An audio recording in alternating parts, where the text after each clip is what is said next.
궁중 요리는 한식의 끝판왕이라 불려도 손색 없을 만큼 한식의 정수가 담겨 있다고 볼 수 있죠. 궁중 음식은 조리 기술이 뛰어난 주방상궁과 대령 숙수들이 각 고을에서 들어오는 제철 진상품으로 정성껏 만들기 때문에 여러 면에서 최고로 꼽혔기 때문입니다. 그 중에서도 임금의 식사인 수라상은 반찬의 종류와 양이 엄청나게 많아서 왕 혼자서는 도저히 먹을 수 없을 정도였다고 하는데요. 요즘에도 지역의 특산물을 홍보할 때면 수라상에 올랐더니라는 표현을 자주 볼 수 있는 만큼 당시의 왕들은 온갖 진귀한 조선의 요리들을 다 먹어봤을 것으로 짐작되죠. 그렇다면 과연 조선의 왕들은 어떤 음식을 좋아했는지 지금부터 알아보겠습니다.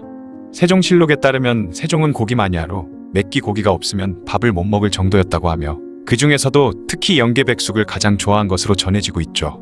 그가 고기를 그토록 좋아했던 것은 집안 내력 때문으로 짐작됩니다.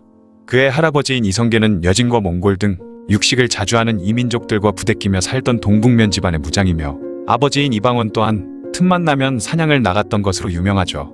게다가 세종의 집안은 그가 어릴 때부터 부유했기 때문에 사가에 있던 시절부터 자연스럽게 육식을 자주 했을 것이라 생각됩니다. 하지만 이런 세종도 거의 입을 대지 않는 고기가 하나 있었으니 바로 양고기였는데요. 당시 조선 땅에서는 양고기가 나오지 않아 외국에서 수입을 해야 했는데 세종은 자신이 먹을 양고기를 수입할 돈이면 더 많은 백성을 먹여 살릴 수 있다며 이를 거부한 것이죠. 조선 역사상 최고의 폭군이라 불리는 연산군은 식탐이 무척 많았던 왕이었다고 전해집니다. 그는 특히 진귀한 음식에 집착했는데 그 중에서도 꼬리 요리를 아주 좋아했다고 하죠. 옛날부터 꼬리 요리 중에는 짜리몽 땅에서 딱히 먹을 것도 없어 보이는 사슴꼬리를 최고로 쳤는데 연산군이 가장 좋아했던 꼬리 역시 사슴꼬리였습니다. 조선왕조실록을 보면 연산군이 직접 각도 감사에게 공문을 보내 사슴꼬리가 떨어지지 않도록 진상하라고 독촉했다는 기록이 보일 정도인데요. 뿐만 아니라 연산군은 왕실주방을 관할하는 사홍원에 교지를 내려 음식 재료의 맛과 색깔을 잘 살펴서 만약 나쁜 것이 생기면 담당자를 가려내 문초를 하도록 시켰는데 만약 6달 안에 3번 이상 지적을 당하는 자가 있으면 이전에 아무리 뛰어난 실적을 올려 인사고과가 좋더라도 파면을 시켜버렸습니다. 왕실에 올리는 음식 재료 하나 때문에 벼슬자리가 날아가 버린 것이죠. 그만큼 연산군은 좋은 음식과 진귀한 식품에 병적일 정도로 집착했습니다. 하루는 연산군이 수박이 먹고 싶었는지 중국으로 가는 사신에게 수박을 구해오라고 명령했는데 당시 사헌부의 고위관리였던 김철령이 먼 곳에 있는 물건을 억지로 가져오면 여기까지 오는 몇 달 동안 상해버릴 것이 분명하니 나라에 도움이 되지 않는 쓸데없는 일을 하지 말라며 강력히 반대했죠.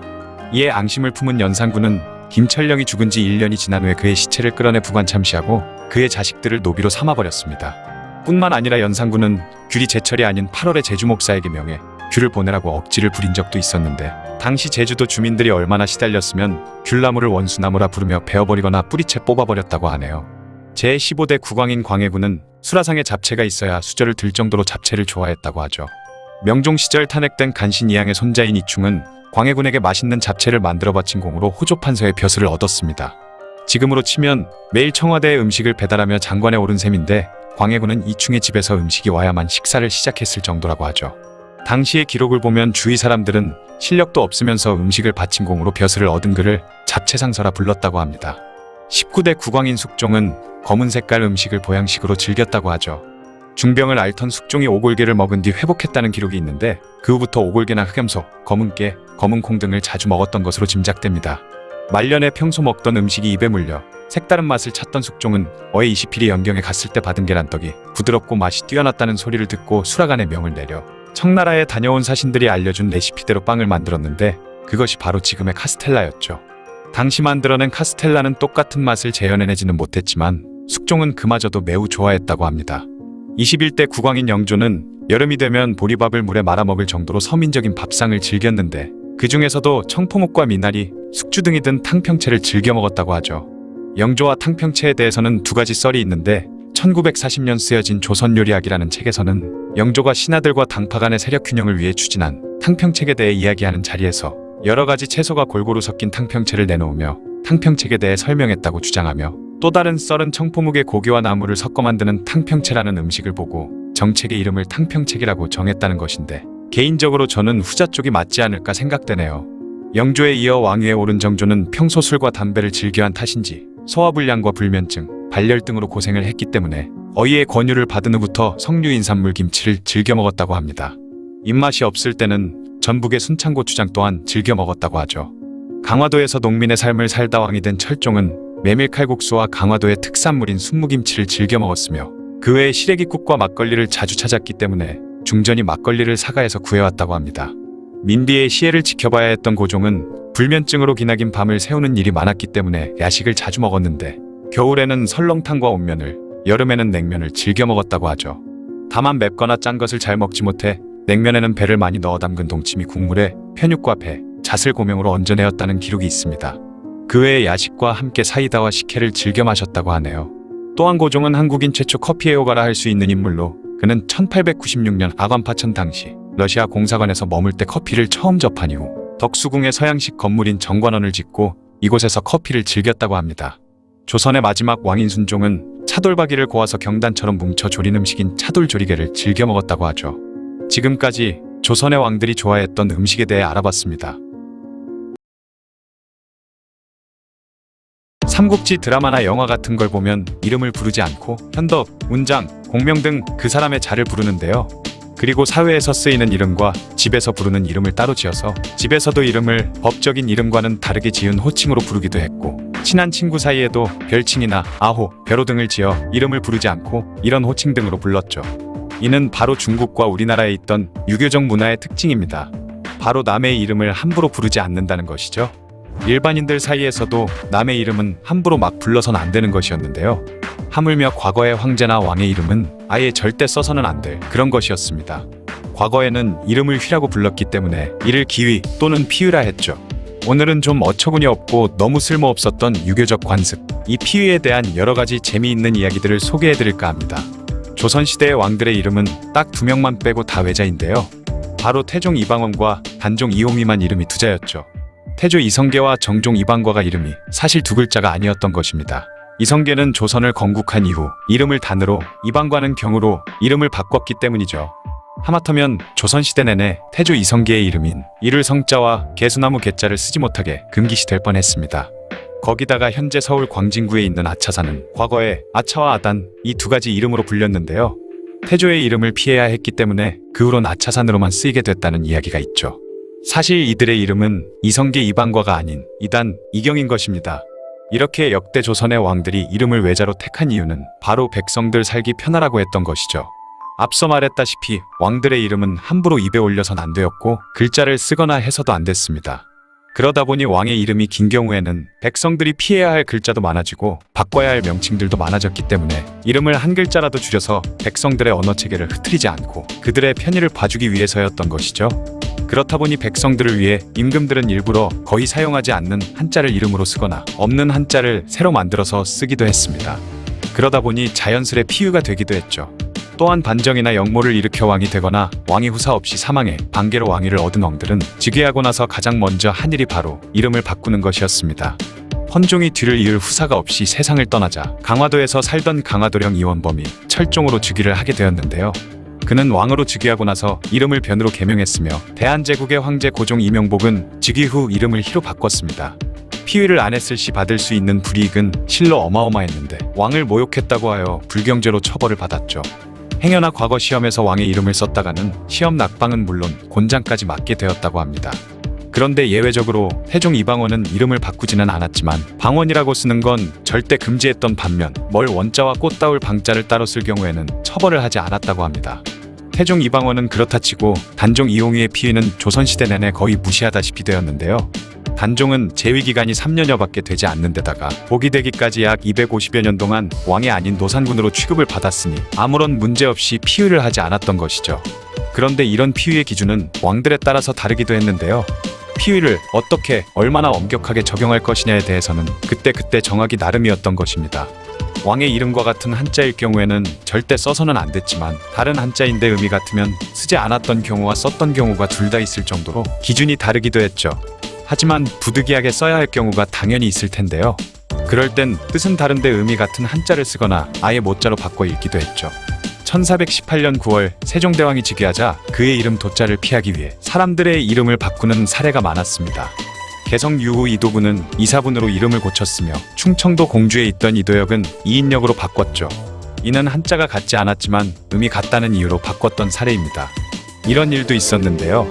세종 1년인 1419년 우의정을 지냈던 유관의 아들 유괴문은 충청도 관찰사로 임명되어 충청도로 내려갔어야 했죠.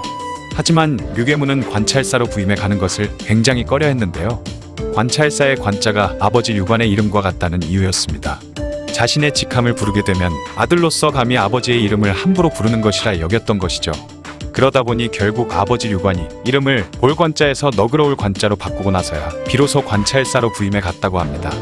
야사인 연려실 기술에는 영조에 관한 피위 사건도 있었는데요. 영조는 가족들에게는 가혹하게 대했지만 백성들에게는 따뜻한 그런 임금이었죠. 영조는 지나치게 피위에 집착하는 것을 쓸데없고 불필요한 일로 여겼습니다. 그렇다 보니 자신의 이름을 실생활에서 사용하는 것에 대해 별로 신경 쓰지 않았고, 썼다 하더라도 처벌도 하지 않았으며 쓸데없이 사람들이 지명이나 이름 등을 바꾸지 못하게 하기 위해 약 40여 년간 자신의 이름을 알리지 않았죠. 그러다 보니 영조의 이름인 이금은 일부의 사람들만 알고 있었습니다. 이유는 당연히 피위 때문이었죠. 자신의 이름 때문에 백성들이 불편을 겪을까봐 일부러 사람들에게 알리지 않았던 것입니다. 그러던 어느 날 생각지도 못한 일이 벌어졌는데요. 승지가 영조에게 상소문을 읽는 도중 갑자기 머뭇거리더니 더 이상 읽지 못하고 어리버리를 타고 있던 것이었죠. 영조가 그 이유를 물으니 바로 영조의 이름이 상소문에 적혀 있었던 것이었습니다. 그러자 우물쭈물하던 승지를 보면서 영조는 혀를 차며 "그럴 필요 없다. 읽어도 된다. 과인이 40년 동안 이름을 말하지 않은 까닭을 아는가?" 라고 하며 "피위는 신경 쓰지 말고 상소를 읽으라" 한 것이죠. 그리고 나서 이름과 음이 같은 것까지 피하는 것은 지나치다 라고 하며 피위하는 범위를 좁히라는 명을 내리기까지 했습니다. 한날은 이런 일도 있었는데요. 영조 26년인 1759년 대구에 살던 유학자 이양채가 대구의 구자가 공자의 이름인 구자와 같은 글자라서 공자의 이름을 함부로 침범하게 되니 쓰기가 꺼려진다. 그러니 대구의 이름을 바꾸어 달라 라는 상소문을 올렸죠. 그러자 영조는 어이없어하며 지명의 구자가 있는 지명이 얼마나 많은데 그런 소리를 하느냐며 그 상소를 기각해버렸습니다. 하지만 대구는 정조와 순조를 거치며 결국 대구로 은근슬쩍 바뀌었다고 하죠. 영조의 뒤를 이은 왕인 정조는 자신의 이름 이산 때문에 평안북도에 있는 이산이란 마을의 이름이 초산으로 강제로 바뀌게 되었는데요. 그러자 정조는 산이라는 글자의 발음을 형우로 바꿔버려 겹치는 글자가 없도록 하기도 했죠. 이런 엄청 불편할 것 같고 요상한 유교적 관습이 남은 국가가 현재에도 존재하고 있는데요. 그 엄청난 나라는 바로 북한입니다. 그곳에서는 국민들에게 일성과 정일, 정은이라는 이름을 사용하지 못하게 금지하고 있으며 김일성의 본명인 성주라는 이름을 사용하는 것도 불가능하죠. 그러다 보니 1970년 이후부터 같은 이름인 사람들은 전부 강제로 이름을 바꾸라는 지시가 내려왔습니다. 심지어 요즘엔 정은과 발음이 비슷한 정운, 정운과 같은 이름들도 개명을 하라고 강요한다고 하죠.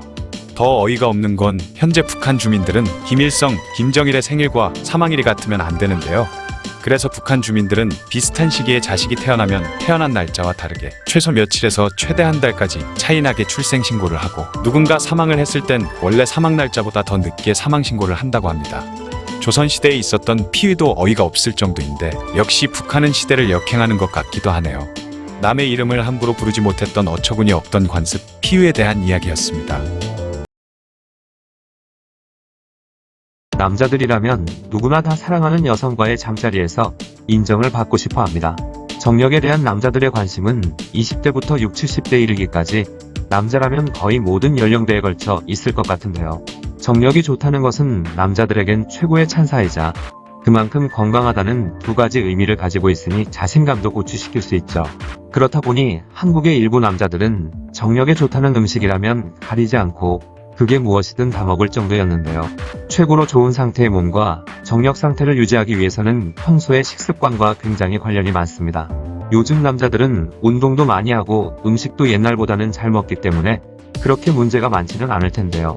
조선시대 왕들은 일단 운동은 하나도 안 할 정도로 운동 부족이었고, 정치를 하다 보니 신하들에 치여 상상을 초월하는 스트레스를 받기도 했기 때문에 정력도 그다지 좋지 않았을 것 같죠.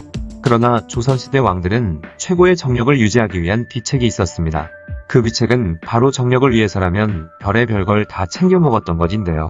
오늘은 조선시대 왕들의 정력을 보충하기 위해 먹었던 음식에 대한 이야기입니다. 현재 대한민국에서 최고의 위인이라 하면 세종대왕이 빠질 수 없는데요. 이 세종대왕은 평생 운동도 안 하고 앉아서 책만 읽었는데 자녀가 22명이나 되었던 정력가이죠.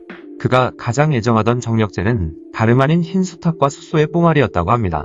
이는 단순히 동물의 생식기를 먹으면 정력이 강해질 것이라고 믿었기 때문이라고 하죠. 그렇다 보니 세종대왕의 수라상에는 흰 수탉과 소의 뽕알이 빠지지 않고 올라갔다고 합니다.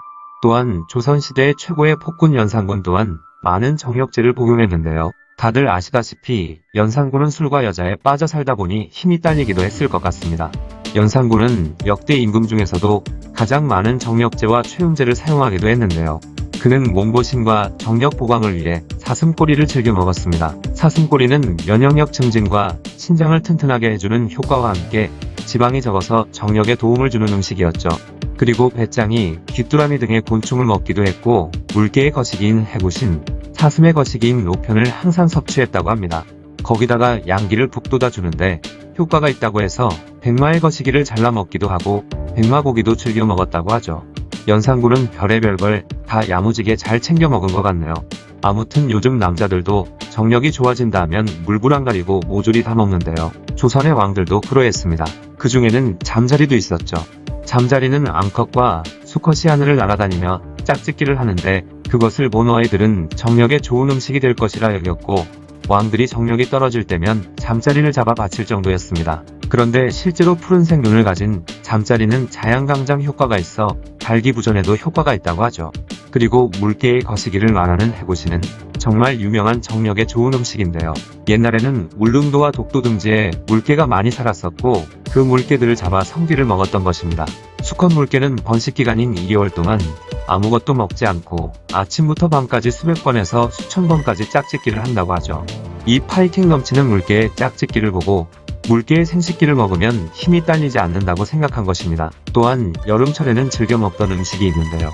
그것은 바로 민물뱀장어입니다. 마늘과 함께 민물뱀장어를 먹었을 때는 밤에 잠자리에서 조금의 피로도 느끼지 못할 만큼 굉장한 파워를 발휘했다고 하죠.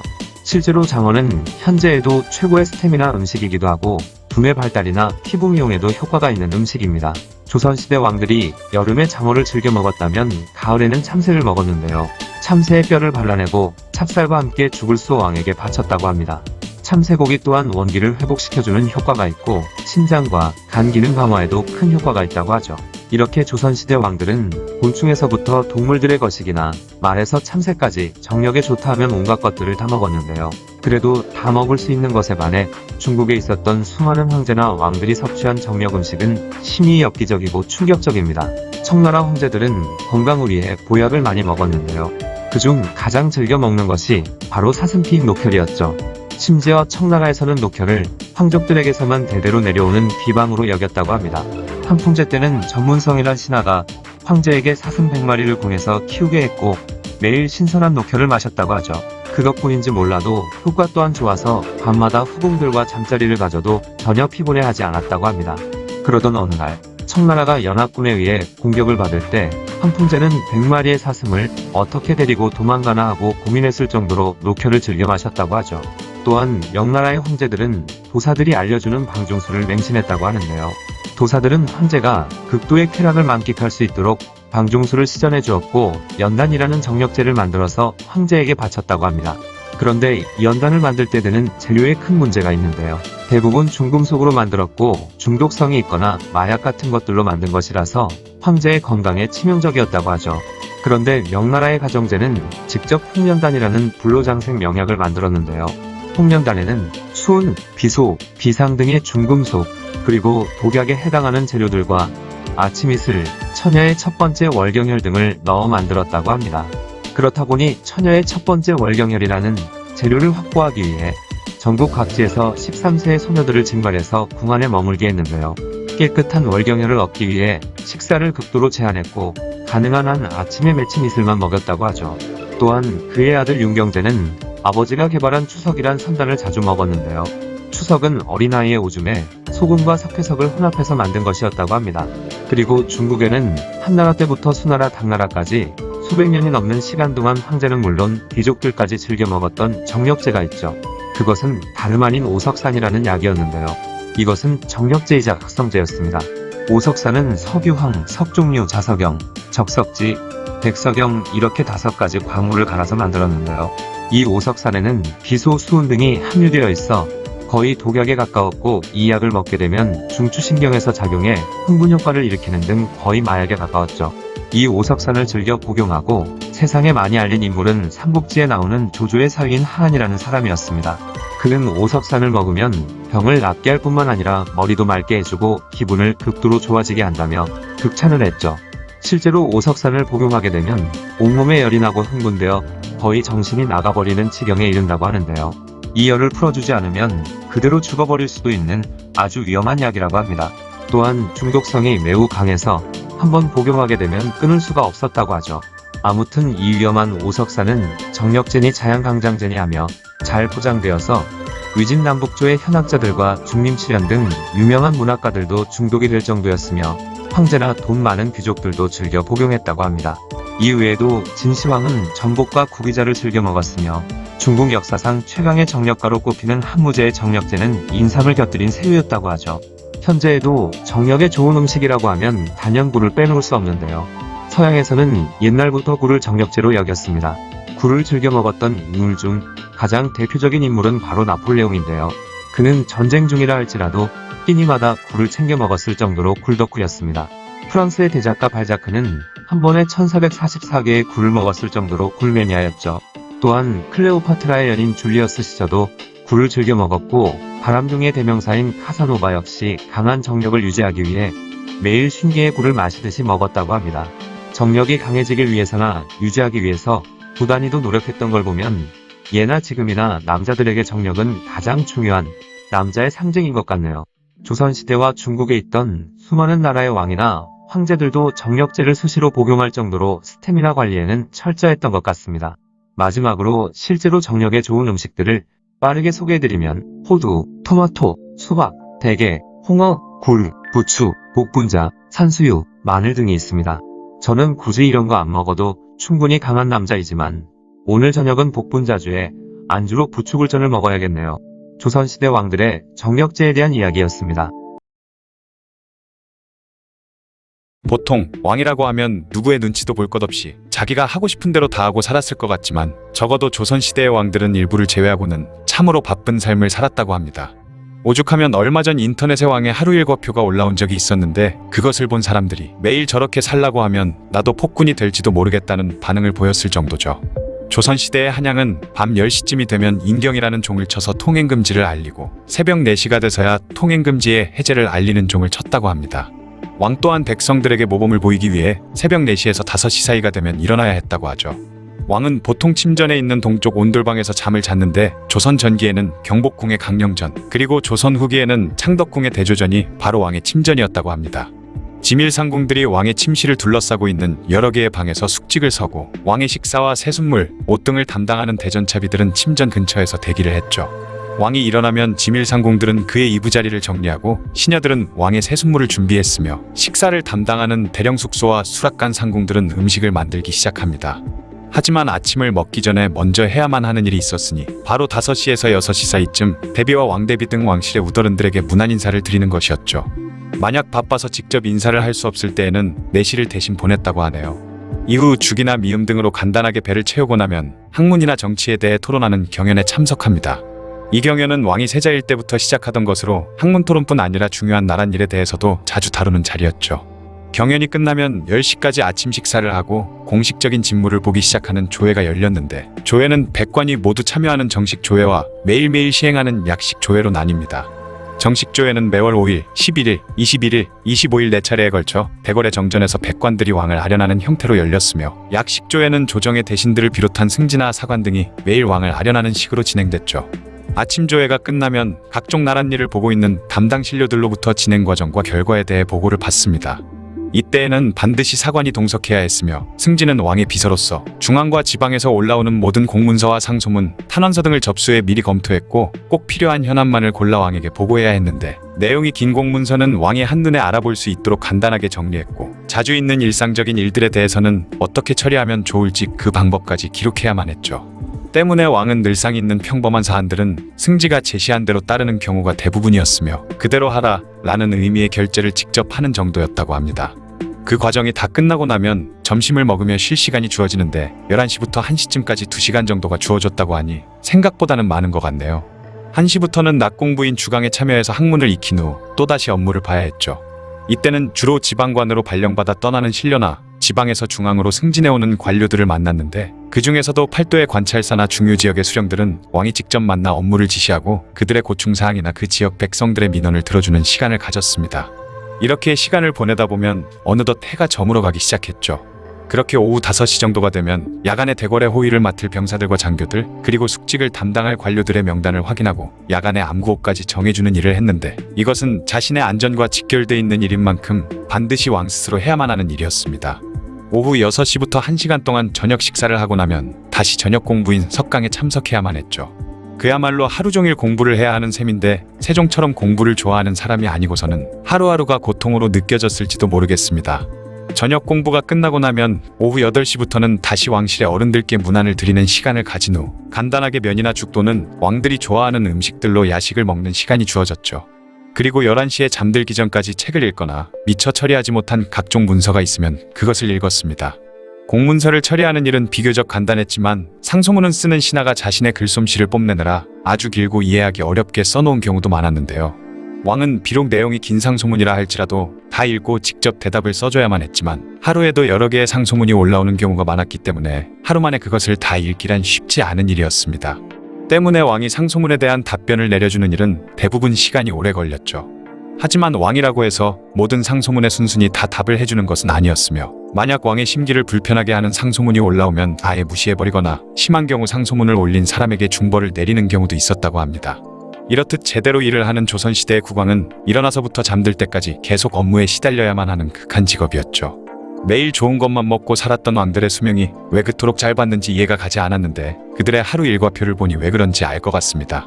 만약 왕이 이런 업무에 실증을 내고 나란 일을 내팽개쳐두면 왕의 결재를 기다리는 문서들이 시간이 지날수록 산더미처럼 불어나고 한양을 비롯한 각 지방의 행정들이 마비되거나 엉망으로 처리돼 버리겠죠. 그나마 왕이 공식적으로 업무에서 해방될 수 있는 기회가 있었으니 바로 정일품 이상의 관료가 사망하면 3일간 조정의 업무가 정지되는 경우였습니다. 그 외에도 정경 이상의 관료가 죽었을 경우에는 2일간, 판윤을 지낸 사람이 사망하면 1일간 조정 업무를 쉬었는데 만약 자신이 평소 미워하는 신하가 죽었다면 경무에 시달리던 왕으로서는 속으로는 은근히 좋아했을지도 모르겠다는 생각이 드네요.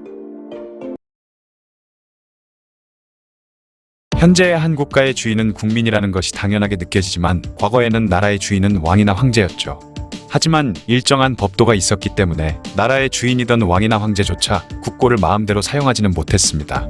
왕실에서 사용되는 경비는 국가 예산에 책정이 되긴 했지만 뭐라던 간에 사용처를 다 밝혀야 했고 만약 부당하게 사용되기라도 하면 신하들의 상소문 폭탄이 터질 것이 분명했으며 자칫하다가는 이것이 빌미가 되어 자신의 위치까지 위협받을지도 모를 일이었죠.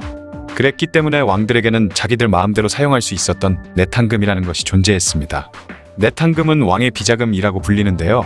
사실 내탕금의 존재 자체가 비밀은 아니었기 때문에 비자금이라 할 수는 없지만 비밀스럽게 사용되기도 하기 때문에 비자금이라고도 할 수 있죠.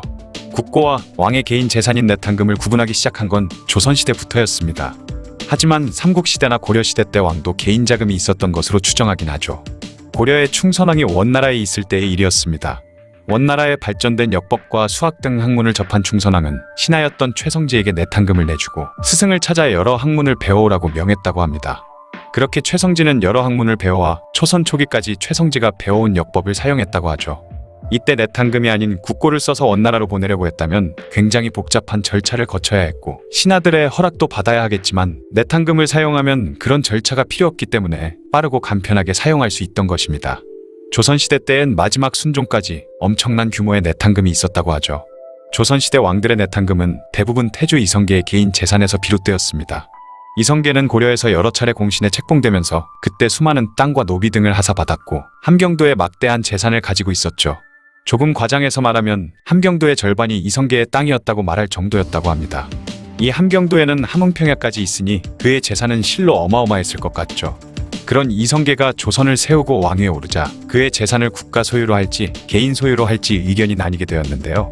정도전은 이 어마어마한 재산을 국가에 귀속시킬 것을 주장했지만 그는 훗날 이방원에 의해 제거되었고 이후 이방원이 태종으로 왕위에 오르고 나서 이성계의 재산은 왕과 왕실 개인 재산으로 하는 것으로 정했죠. 이것이 조선 왕실 내탕금의 원천이 되었습니다. 태종은 내수서라는 기관을 만들어 내탕금 관리를 맡겼고 이후 세조는 내수소를 내수사로 확대 개편해 소금과 인삼, 홍삼 등의 전매 사업도 관장하게 했죠. 내수사는 왕의 사유 기구였기 때문에 왕의 직속 부하인 내시들이 모든 업무를 담당했고 개인적인 기관이다 보니 조정 신료들의 통제까지 받지 않은 채 왕권을 등에 업고 일을 하다 보니 여기서 일하는 내시들의 권력 또한 엄청났다고 합니다. 또한 내수사 소속의 땅을 경작하면 구격을 면제하는 특혜가 있었던 데다가 소장료도 굉장히 쌌기 때문에 악덕지주나 막대한 세금의 착취를 피하고 구격도 면제받기 위해 농민들이 스스로 자신의 토지를 내수사에 바치고 내수사 소속이 되어 농사를 지으려 하는 경우도 허다했다고 하죠. 그러다 보니 내수사의 재산은 쉽게 불어났다고 합니다. 그리고 내수사에서는 따로 백성들에게 대출까지 해주기도 했는데요. 당시 사채 이자율이 50%에 달했던 반면 내수사의 이자율은 30%였다고 하죠. 만약 내수사의 소장료나 이자율이 다른 곳보다 비쌌다면 왕이 백성들을 착취하는 모양새이기 때문에 당연히 더 저렴할 수밖에 없었습니다. 또한 막대한 규모의 자본력이 있었기 때문에 이자와 소장료를 싸게 해서 백성들에게 왕의 넓은 도량도 보여주고 그렇게 왕실의 체면을 세우면서 수익도 낼 수 있었던 것이죠. 그런데 어떤 불량한 내수사 관원들은 내수사 자금을 이용해 고리대금업을 하기도 하고 여러 물품들을 매점매석하기도 해 백성들의 원성을 사기도 하는 등 여러 가지 폐단이 발생하자 조광조나 송시열 등 여러 신하들이 내수사의 폐지를 주장할 때도 있었습니다. 그렇지만 조정의 관리들은 내탕금의 규모가 어떤지 어떻게 쓰이고 있는지 전혀 알 수가 없었죠. 또한 왕이 내탕금을 어떻게 쓰는지 간섭할 수도 없었습니다. 실록에 아주 가끔씩 내탕금을 어떻게 썼다는 기록이 있긴 하지만 매우 드물고 얼마를 어떻게 썼는지 상세하게 적혀 있지는 않았다고 하죠. 당시 조선은 유교사회였기 때문에 국고로 불교 행사를 열었다가는 신하들의 강력한 반대에 부딪힐 것이 자명했고 이에 불교 행사를 하거나 절을 짓거나 할 때는 항상 내탕금이 쓰였다고 합니다. 그리고 왕자나 공주들의 결혼 비용으로 쓰거나 공을 세운 신하들에게 개인적으로 격려금을 내리거나 할 때도 내탕금이 쓰였죠. 사도세자는 동궁전에 배당된 내탕금을 마구잡이로 쓰다가 모조리 탕진해버려 영조의 미움을 사기 시작했다는 설도 있고 정조는 사도세자의 묘를 이장할 때 근처에 살던 백성들을 이주시키기 위해 땅값의 4배를 쳐주고 이사 비용까지 내탕금에서 줬다고 합니다. 그리고 1795년 정조가 충무공 이순신 장군의 유물들이 체계적으로 관리되지 못하고 보존 상태도 열악한 것에 한탄하며 전에 내려오던 이순신 장군의 기록들을 모아 이 충무공 전서를 편찬하라 시켰죠. 그리고 이 책이 완성된 후에 인쇄 비용을 내탕금에서 모두 사용했다고 합니다. 그 외에도 여러 왕들은 흉년이 들었을 때나 역병이 들었을 때, 기근이 들었을 때도 백성들의 구유를 위해 내탕금을 쓰기도 했죠. 그리고 고종은 조선 최초의 유일한 해외 공관이었던 주미 워싱턴 공사관 건물을 매입할 때 내탕금 25,000달러를 들여 구입했다고 하고 을사늑약의 부당성을 알리고자 이준, 이휘종, 이상설 3명의 열사를 헤이그 만구평화회의에 파견할 때 들었던 비용도 내탕금에서 됐다고 합니다. 그런데 고종의 내탕금에 대한 의문스러운 일이 하나 있는데요. 고종은 1903년 중국 상하이의 독일계 은행인 덕화은행을 통해 독일 베를린에 있는 디스콘토 게젤샤프트 은행에 거액의 내탕금을 비자금으로 맡겼죠. 그러다 시간이 흘러 1909년 10월 고종은 외교 고문이었던 호머 헐버트 박사에게 1903년에 맡긴 내탕금은 나라를 위해 요긴하게 써야 한다며 비밀리에 은행에 맡겼던 내탕금을 인출해 미국으로 옮겨놓아 달라는 지시를 내렸습니다. 고종의 밀명을 받은 헐버트 박사는 곧장 상하이로 향했지만 이미 일본이 고종의 내탕금 51만 마르크를 인출해간 후였다고 하죠. 1908년 이토 히로부미와 일제통감부는 고종이 내탕금으로 독립운동을 펼치려 하자 그의 내탕금을 추적하기 시작했고 이완용 등 친일파 대신들의 도움을 받아 가짜 서류를 만들어 결국 고종의 내탕금을 몰래 빼돌린 것이었습니다. 이에 헐버트는 광복 이후 이승만 대통령에게 일본에게 도둑맞은 고종의 내탕금을 이자와 함께 반드시 돌려받아야 한다며 편지를 보내기도 했고 이후에는 13 종류의 비자금 관련 서류까지 한국 정부로 보냈다고 하죠. 그런데 이후 더 충격적인 사실이 밝혀지는데요.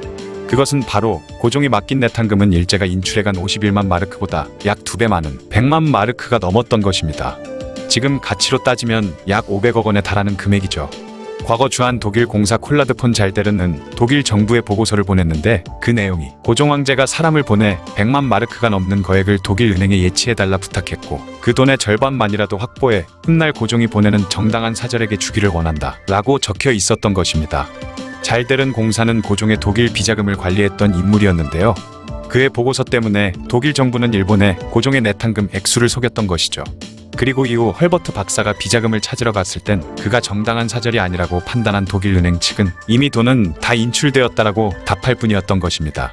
그 이후 고종의 내탕금이 인출된 기록이 없기 때문에 일제가 압수하지 못한 나머지 50만 마르크는 아마도 아직까지 대한제국 국고유가증권이라는 이름의 계좌에 남아있을 가능성이 있다고 하죠.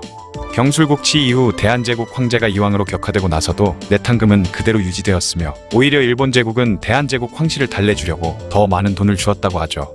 또한 당시 이왕의 지위는 일본의 귀족들보다 높으며 일본 천황의 바로 밑에 위치했기 때문에 패배의 그늘이 짙어지던 태평양 전쟁 말기까지 계속해서 품위 유지비 명목으로 돈을 주었고 일본 왕실 다음으로 가는 부자가 바로 이황가였다고 합니다.